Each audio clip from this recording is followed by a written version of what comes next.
Opie Radio.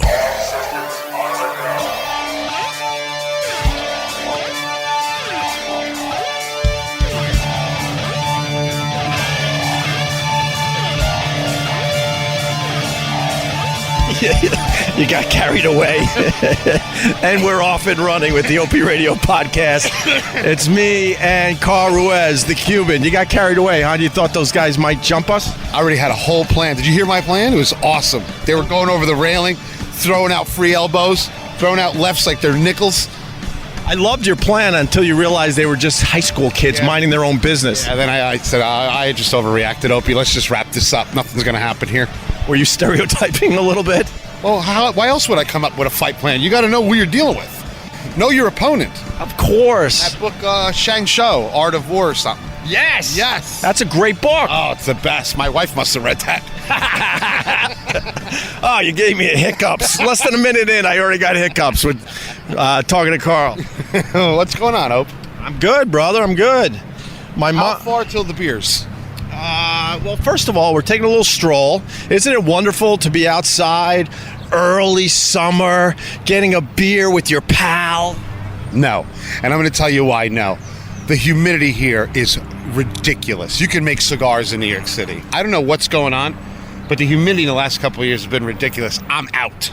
Well, that would be global warming, sir. I don't care about that. And that's not real. No, global warming is real. It's too complicated. I tried to figure it out. I'm out. It's not happening. So just because you can't figure it out, you don't believe in it? Well, here's the problem. My problem is I attach issues to the people that bring them to me. And the people that come to talk to me about global warming, it's like they're a friend with the records. You know what I mean? Like, it's just like, I don't like the person. Maybe he's right. Maybe we are dying. But I hate the person that's telling me. Now, scientists have proven that global warming is real. And so I'm going to go with what they think. Scientists are nerds, and they don't get any girls, so they're skewed. Their opinions are skewed. No, that's why their opinions are everything. They can focus all their time on figuring out if we have global warming or not. You're 100% wrong. How am I 100% wrong? Nerds, what they're doing is they're upset that they're not getting girls, so they come up with all these plans, so they ruin the cool guy's day. Like, now we gotta worry and this and that, and girls are all upset. It's a way that nerds get girls. That's what computers are. You ever go to Silicon Valley? Those nerds got the hottest girls. No, they don't. And I'm going to prove you wrong, Carl, because you do have great street knowledge, and I've learned a lot from you. But let's do a little simple test right now. Okay. What was your hobby growing up? Girls. Before girls. That's the punchline, you son of a bitch. Waiting for girls. Every boy had a hobby that they were really, really into and obsessed about. Right. And then when those hormones hit and you discovered girls, it was all over. Right. Scientists never discovered girls. Those people can't be trusted. They can absolutely be trusted. Have you ever watched every movie? The villains, the really bad ones? Like Dr. Shabega or whatever the hell. They didn't get any girls. That's why they were killing everybody. We're not going to get anywhere. My point is, because they never got the girls, they had a lot more time to think about real shit happening in the world. They had a lot more time to screw the guys that were getting girls over. That's what the hell did you just do?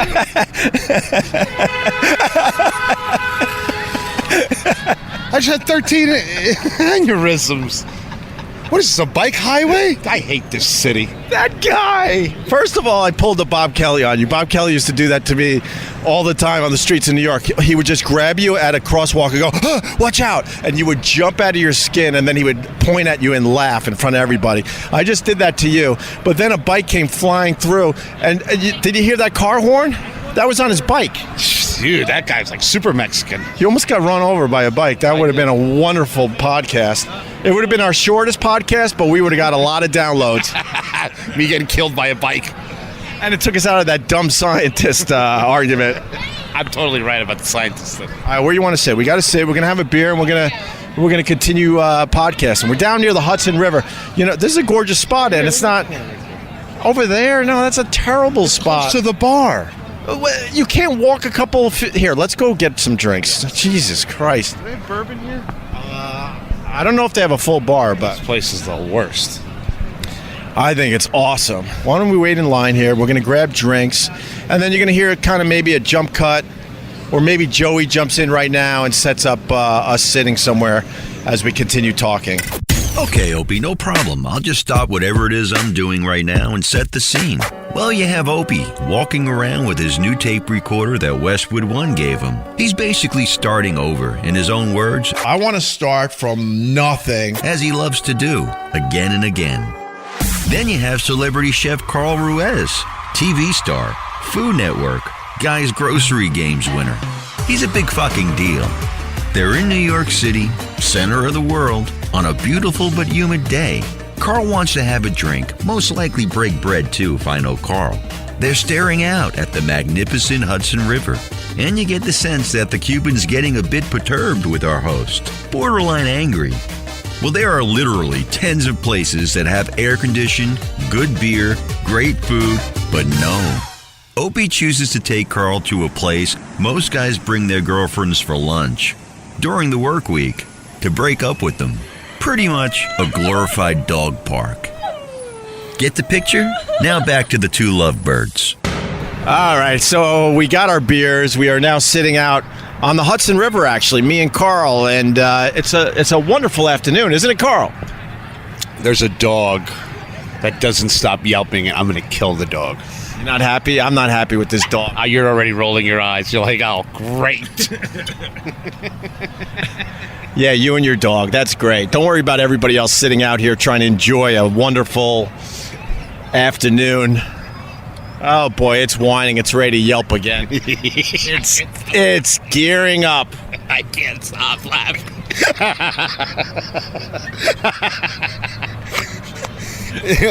Annoyed, entitled Opie is my favorite. I'm not entitled. This is Clash of the Entitles down here. Like, high-end, Upper West Side. We're on the water. They're drinking a $9 bottle of rosé they paid $7,000 for.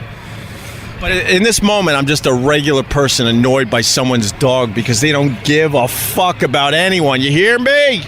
I'm going to start smoking. Oh, she'll jump right up and be bothered by you smoking a cigarette, ignoring the fact that her dog is driving everyone nuts down here. That's so funny. Anyway, we're at the Hudson River. Sully landed his plane right out here, Carl. Little history, though. Good old Sully Sullenberger. The Jersey ferries came and helped them out. Well, how about this? My wife saw the entire thing go down. You told me the story. It was an awesome story. Well, I want to tell it for the podcast. Couldn't you make believe you never heard the story? Then I tell the story, and you throw in a couple like wows, and then let's do it again. Good. You know, my wife was an eyewitness to that whole Sully thing. I know. She told me the story.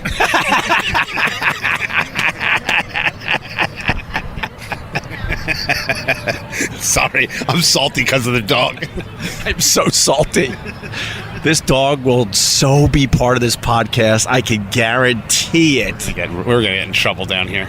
Anyway, so, no, what happened was I went to the gym that day when Sully landed in the Hudson River. Ooh. And my apartment at the time had a beautiful view of the Hudson River. And my brother-in-law was up from Philly, AJ, with his friends. They were going to, which one? I think they were going to, okay, great. Bark your goddamn head off. I can't.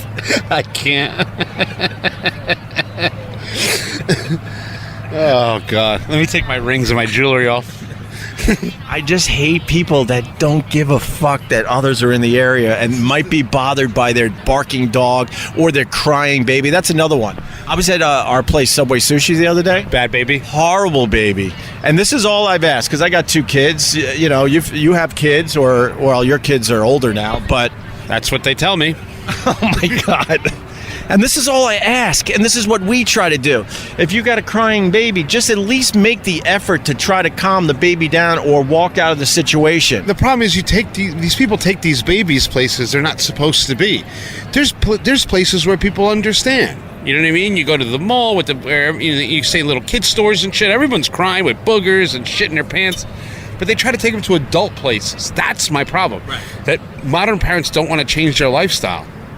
Bro, get out of my wine bar. Go to Dave & Buster's with the rest of you and leave me alone. We're almost on the same page, but now they're in the wine bar. Their kid starts crying bloody murder, and they sit there and look at you like, what are you going to do? It's a baby.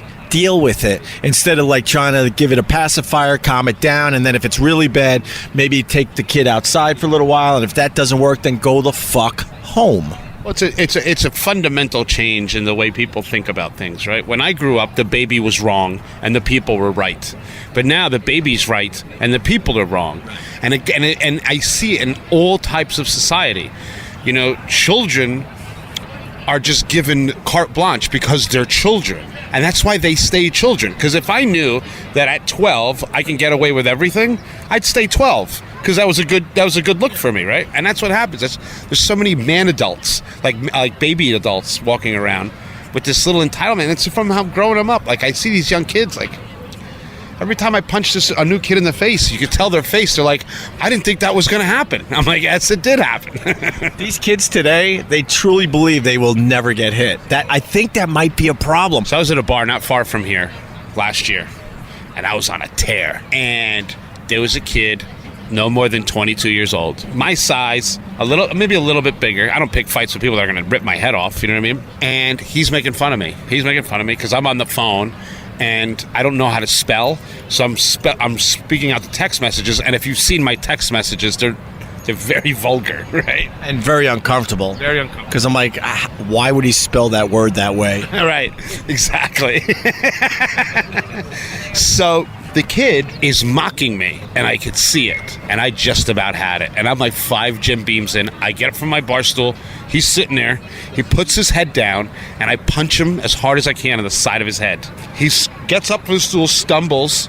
Now he looks at me. His friend's like, yo, man, what's that all about, man? And I just look at him. The kid just starts crying. He's never been touched. I took his virginity. That's a beautiful story. And he just started crying, and then I was like, I got to get out of here because I just punched a kid in the face. Yeah, because now it's going to be your problem. Right. But in the old days, when you acted up and someone punching you in the face, you fought back and you learned your lesson, and you didn't get authorities involved in most cases. You know, these kids today, though, sorry, now you got me going. Anything like that, and they're immediately on their phone calling the cops. And you know why I didn't get in trouble? I didn't realize until I was walking out. I did a Terminator scan of the room. Both those dum-dums that were at the bar were charging their phones behind the bar. Because if not, one of them would have pulled out the camera and I would be screwed. Oh, man, that's lucky. I couldn't. It was just, it's almost like God said, Carl, punch this kid in the face. And it was on the side of the head, like his ear, temple area. And he had like that 80s enough haircut. And his hair went everywhere. And I thought he was going to fight. But he just started crying like a little. I'll tell you, being a parent and knowing where we came from and my kids having no idea how it used to be sometimes is really frustrating. Some of the things they say and do, and I got good kids, but they're also kids. I would have never got away with half the shit that my kids get away with, and sometimes I had to bite my lip before I just lose my effing mind. My kids are straight brats. Really? Oh, yeah. Yeah, because Marie... How do you handle that? Well, obviously they handled it for me. That was our biggest clash. Was I'm very old school, and Marie was, I guess, just wanted to be their best friend. You know what I mean? So it was. I'm like, I ain't friends with nobody. My job is to give you a skill set to survive. I'm going to make believe I'm the person that's going to not give you that job for the rest of your life, because that's how I was raised. Yeah, well, I mean, you just said exactly what my dad used to tell us. He's like, I'm not here to be your friend. Right. Although we had a great relationship with my dad and loved him to death, but he would time and time again tell us, I'm not here to be your friend. Right. Which was actually devastating the first time I heard it, but now as an older adult, I totally understand it. I like her. I think you like Asian, huh? I do. Because so far you've been looking at nothing but the Asian girls. Well, they're so nice. And they age very slowly.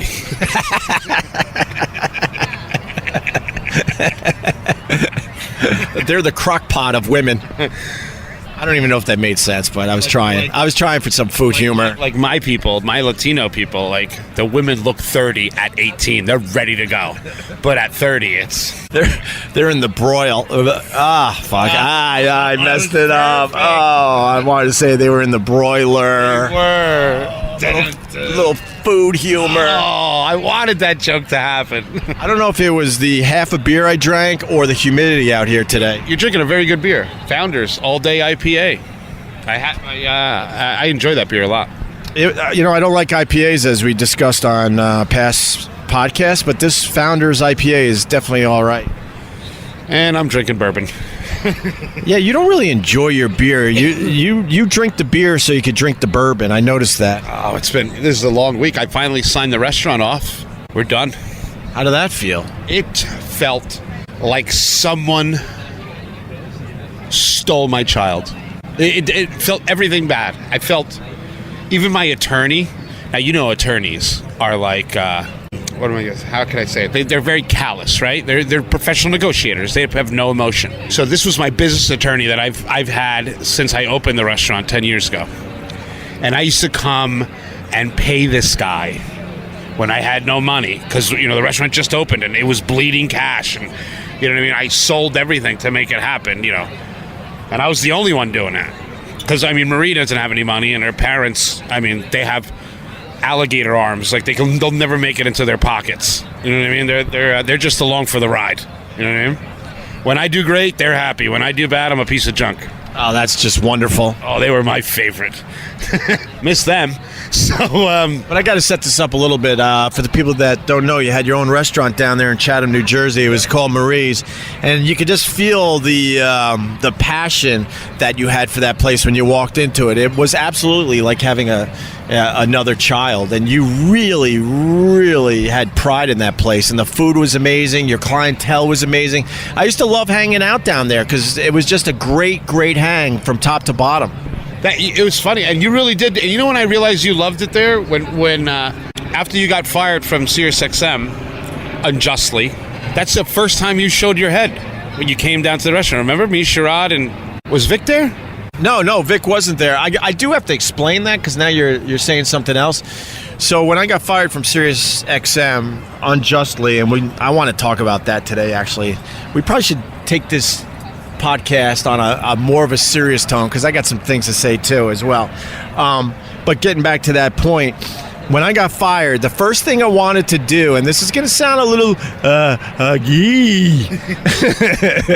but you know what? This is real emotion and real honesty. Like, I felt like I had to go down to Marie's in Chatham to thank you. Why thank me? Nobody thanks me. Because that last couple of years of radio I was doing at SiriusXM with you and Vic Henley and Sherrod. You throw in Chris DiStefano and you throw in Theo Vaughn and a few of the other guys, Mark Norman, Rich Voss before you became an asshole, and Judy Gold and Doug Benson. It honestly was two of the best years of radio I've ever done in my entire life. I enjoyed the hell out of that. And when we got unjustly fired, I felt like I needed to go down there to thank you personally because you were a big catalyst to that for whatever reason. Thank you, man. The way that I ended up at SiriusXM was weird. You know what I mean? Like you found me and stuff, and then I started doing that show at Roland Food Court. I hope he listens to this. You owe me $115,000, Roland. I just meeting you guys. Being a fan for so long and actually sitting in the room. You know what I mean? I remember the first time, like, listening to you and Jim and Cumia, like, in real time was like being at a batting practice at the Yankees. And you know what I mean? Like, it was the most unbelievable thing to see. I'm like, holy shit. Like, look at these guys, One guy's a sniper, one guy's fast, one guy puts the show together. You know what I mean? I see all these other people in the room, which I later realized they don't really do anything, but they were there. Oh my God. You're not wrong. A lot of extra. You're not wrong. E-Rock absolutely did a lot. I'm not saying E-Rock. I'm saying no, but they're going to hear this, and then I got to deal with more bullshit and more hate. So, the one thing I'm trying to do on this podcast is keep it very real and very honest. E-Rock did a lot for me over the years. I just wish he believed in the last version of the show because I had some heart-to-hearts with the guy and sat him down and said, look, this is a different world now because me and him went through a lot of shit over the years.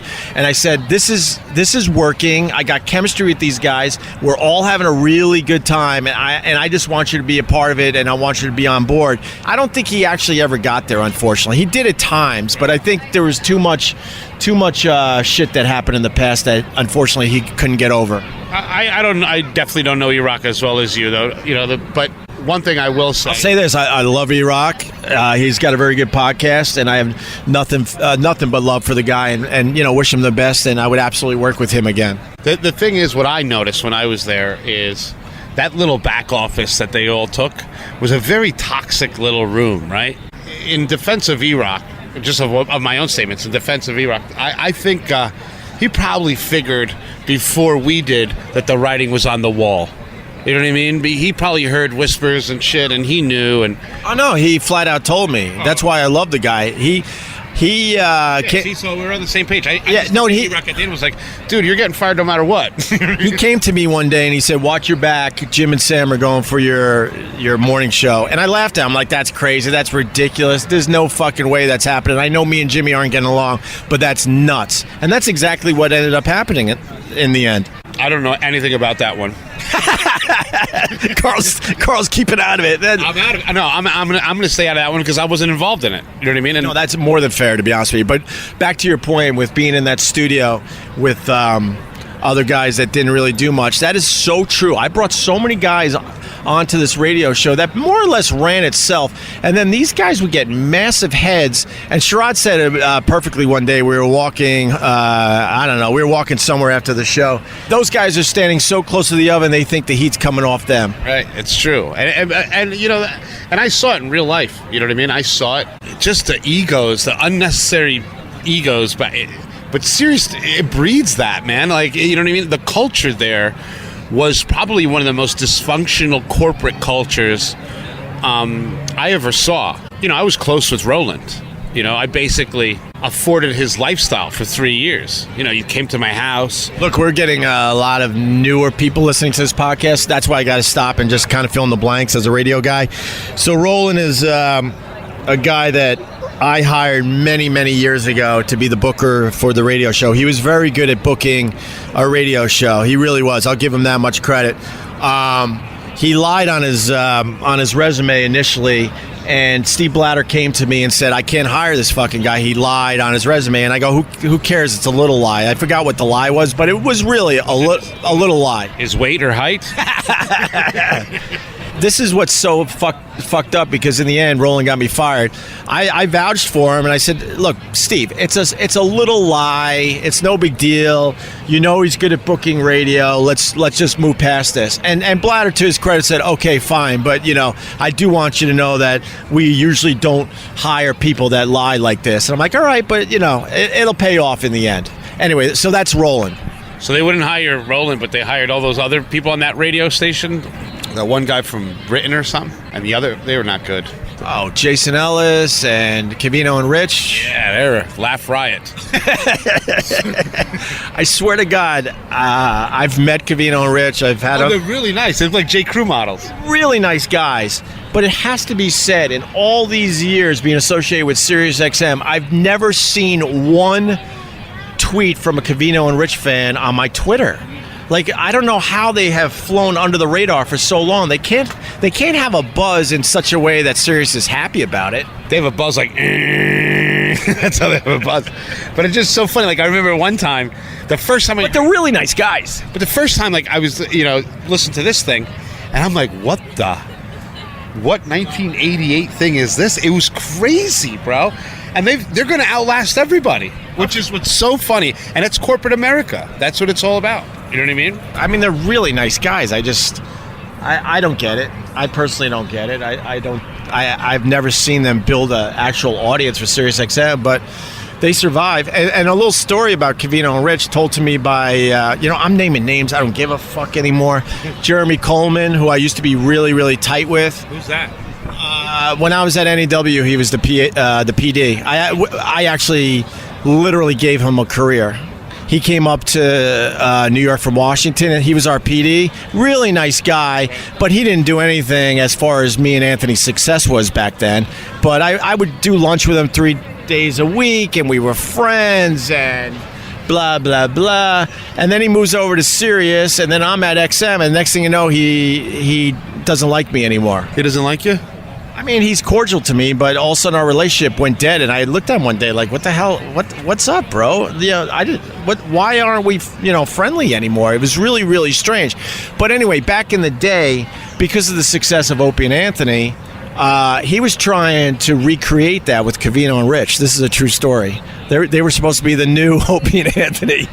Wait a second. I swear to God. Do you realize what you and Kumio would do to those two head to head? If you guys went into a war when they were trying to recreate you, it would be a bloodshed. I mean, I listened to you guys when you guys were in the beginning, 99, 2000. You guys were nasty.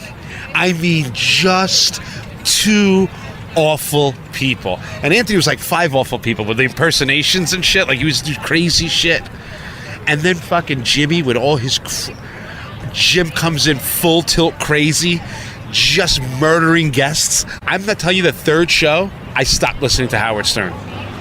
It was literally that... It was that much better. It was that much newer and fresher. And your guys, the comedy that you guys were doing was unbelievable. And to be honest with you, when it wasn't just you, I would get upset when there was a guest because I wasn't getting my full O&A and Jim, and I wasn't getting that. I was getting you guys tolerating some asshole. Yeah, you had to be polite when the guest came in and play this dumb, stupid game. But when you would lock on someone, Opie, on those old shows, holy shit, it was heaven. I'm like, I would almost hear the click, like, that guy's locked in, and then you just take them apart. I just wish those guys would remember the past, smile when they think of the old Opie and Anthony show, and then just fucking move on, man. I just wish everyone could just move on. There's just so much fucking drama in that O&A community. But maybe one day when everyone gets a little older, I don't know how much older you guys want to get, but if you get a little older, maybe for a fundraiser or something, we can get the band back together just for one day. I've simply taken the high road with that whole thing. I mean, that is a fact. You go on my social media, you listen to the radio shows since Opie and Anthony, you're not going to really hear that much bullshit. With all due respect, all three of you guys, high road's not your thing. You know what I mean? Oh, no, I've been taking... killers? You guys are straight killers. Yeah, but for real, I've been taking the high road ever since the breakup, as much as I can. Yeah, well, you know what? The problem is... What I hate is, I'll tell you this much. What I hate is the fact that, they want to point fingers at me and blame me for everything that went on and this and that. The fact is, me and Anthony didn't get along since probably 1999 or 2000. We really weren't friends anymore, but we understood that we had great chemistry, and the radio show was a rocket ship. And then you fast forward a whole bunch of years, and everyone wants to point fingers at me and say he was the problem. That's why the show broke up, and that's why this happened, and that's why that happened. And I have taken credit for a bunch of the things I've done over the years. I've worked on myself. I have been going to therapy for a really, really long time. And for that shaman shit, right? And a little shaman shit that we'll get to. That story, you know that? I hate that you brought a shot. I know that. I'm sorry. All the O&A fans are gonna get mad that I just jumped in there. They're like, get this nobody out of here. But let me tell you something. That shaman thing sucks balls. Go ahead, continue. This is what I'll say today. It's really, really simple, man. I believe I have taken credit for a bunch of the stuff that happened over the years. I believe I absolutely have worked on myself. My friends and family know that I'm a different person. And for those guys to spin it and make it sound like I was the only problem and everything that happened, they want to blame me. I just can't accept that. I just wish, like, Jimmy and Anthony would start talking about the bullshit they brought to the show and the relationship and the situation, because it was no cakewalk, working with those guys either. And that needs to be told someday. And I'm sure it's going to be told. I mean, Anthony's got a book coming out, right? Oh, great. You didn't know that? I've heard, but I mean, honestly, and this is going to shock a lot of people, I don't really read. I don't really read.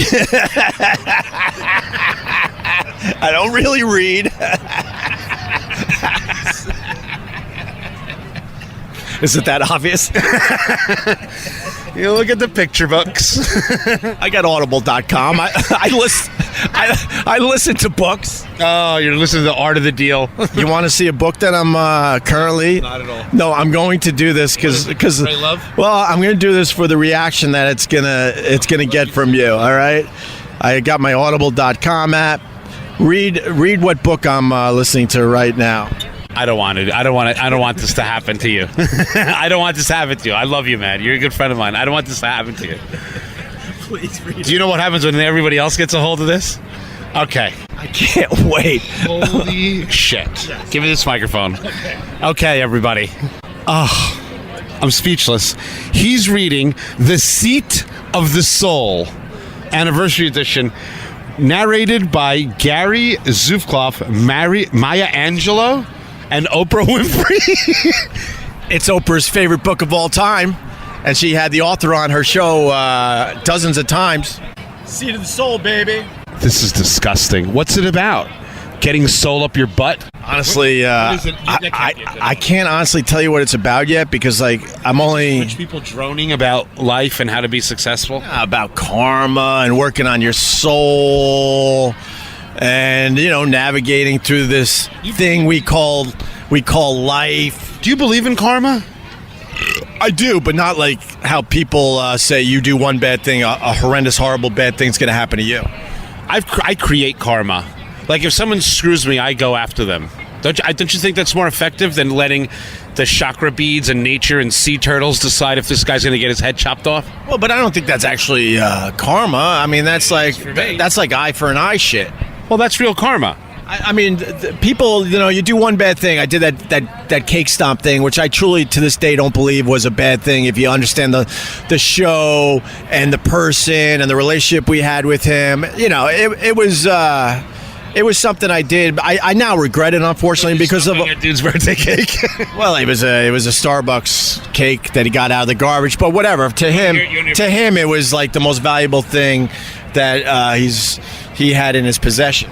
But the fact is, I would have never jumped on the guy's cake if it was just some random homeless dude that we were walking by. It was a guy we really knew him. But my point today, I mean, I don't really feel like rehashing that. But to talk like that book that you're reading.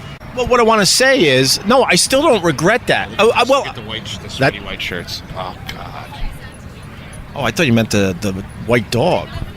What did I miss? You missed a woman, Opie. No bra, white, button down, sweated through. I'd never seen it. That's a first for me. That's very nice. I wish we could rewind this so I could see that. So now there's too much going on. So, like I said, I regret jumping on the guy's cake because of all the hell it has brought in my life over the years, and a lot of the fans have really helped me to try to get the real story out there. Like I said, I would have never done it if the guy was just a random homeless dude. It was a guy we really knew, and he was a part of the show on a very regular basis, and we also took care of him.